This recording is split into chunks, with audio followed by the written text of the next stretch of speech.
r/ask science. My parents told me phones and tech emit dangerous radiation. Is it true?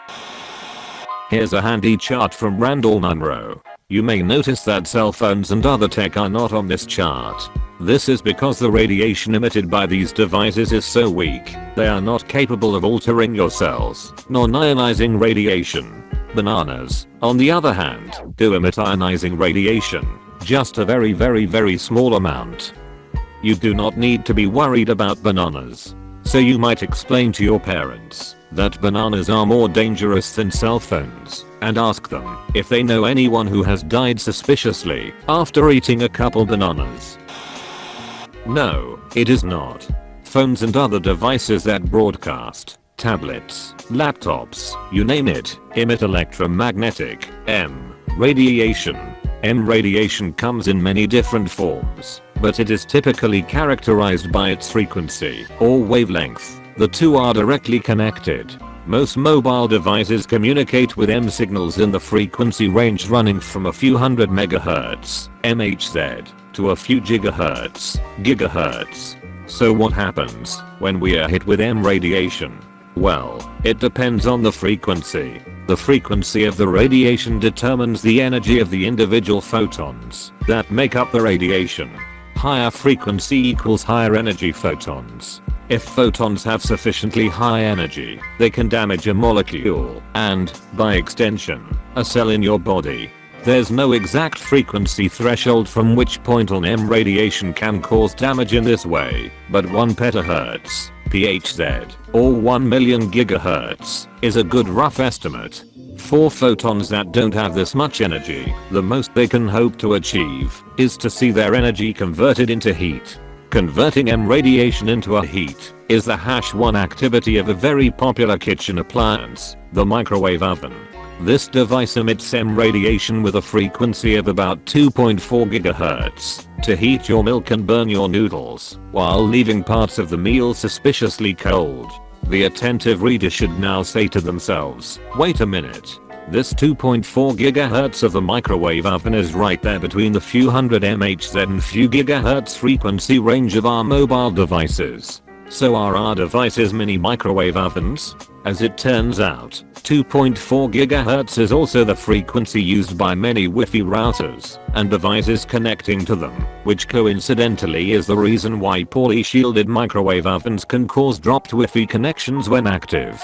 But this is where the second important variable that determines the effects of irradiation comes into play: intensity. A microwave oven operates with a power of somewhere around the 1000 W, depending on the model, whereas a router has a broadcast power that is limited, by law, in most countries, to 0.1 W. That makes a microwave oven 10,000 more powerful than a Wi-Fi router at maximum output. And mobile devices typically broadcast at even lower intensities to conserve battery. And while microwave ovens are designed to focus their radiation on a small volume in the interior of the oven, routers and mobile devices throw their radiation out in every direction. So, not only is radiation emitted by our devices not energetic enough to cause direct damage, the intensity with which it is emitted is orders of magnitude lower to cause any noticeable heating. But to close, I would like to discuss one more source of irradiation. A source from which we receive radiation with frequencies ranging from 100 terahertz (THz) to 1 PHz or even slightly more. Yes, that overlaps with the range of potentially damaging radiation. And even more, the intensity of this radiation varies, but can reach up to tens of W. That's not the total emitted, but the total that directly reaches a human being. Not quite microwave oven level, but enough to make you feel much hotter when exposed to it. So what is this source of irradiation, and why isn't it banned yet? The source is none other than the sun. And it's probably not yet banned due to the powerful agricultural lobby. Our sun blasts us with radiation that is far more energetic, to the point where it can be damaging than anything our devices produce, and with far greater intensity. Even indoors, behind a window, you'll receive so much more energy from the sun, directly or indirectly when reflected by the sky or various objects, than you do from the ensemble of our mobile devices. No, Most evidence says it isn't true. Radio waves are a form of electromagnetic radiation, and the term radiation scares a lot of people, but radiation also includes the heat from the sun, visible light, radio waves, and X-rays. Some of these are more dangerous than others. In a lot of cases, people in medicine and physics talk about ionizing and non-ionizing radiation. Ionizing radiation means that it can knock an electron loose, making an ion and break a chemical bond.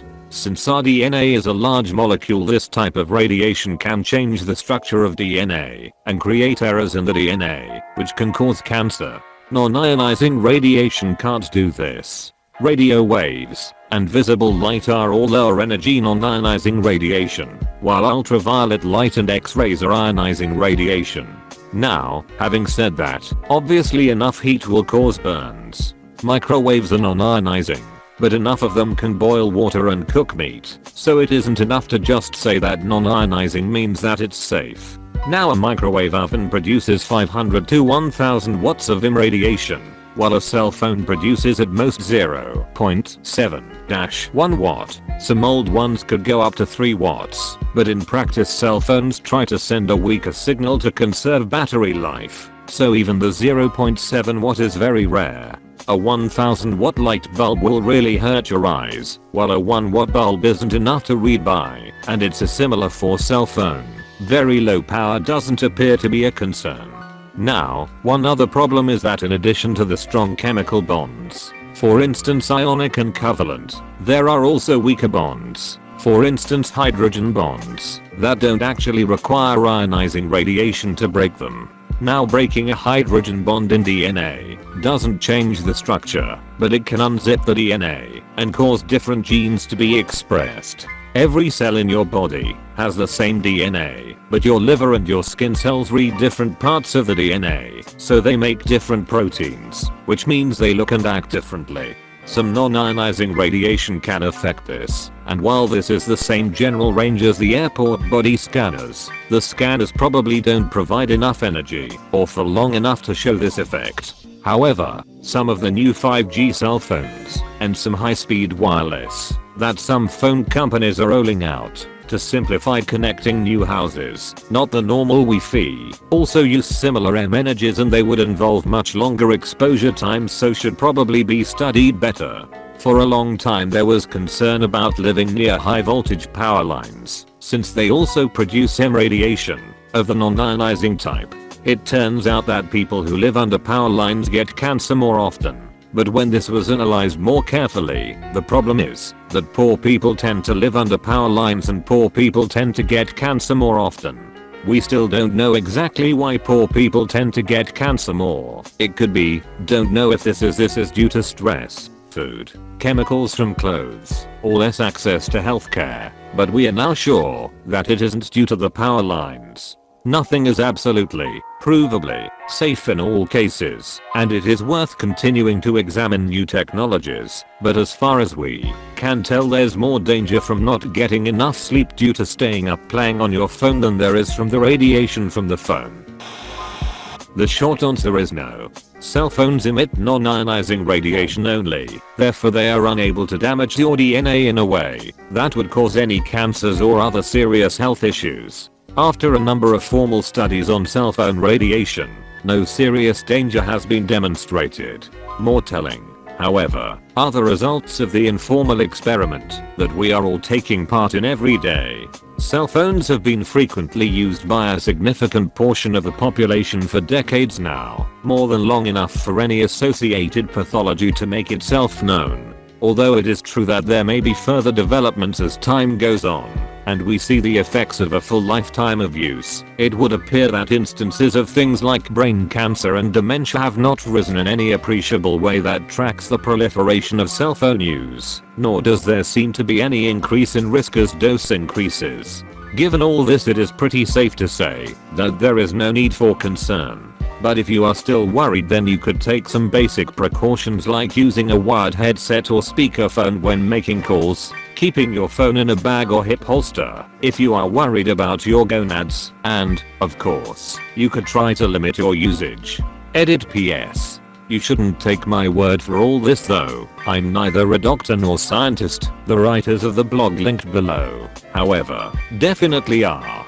Rather than linking a single article or firing off a bunch of URLs, I have provided a link to a search of the topic on SBM, science-based medicine, so you can choose which ones to read for yourself. As a small aside, I couldn't recommend SBM more highly. They are a fantastic bunch of writers and they really know their shit. They blog about more than just medicine to BTW, so you'll find a few gems covering other areas of science too. Thank you for listening to Listen.Reddit. Please remember to like and subscribe, and we will be giving away a $50 Amazon gift card to one of those first 1,000 subs.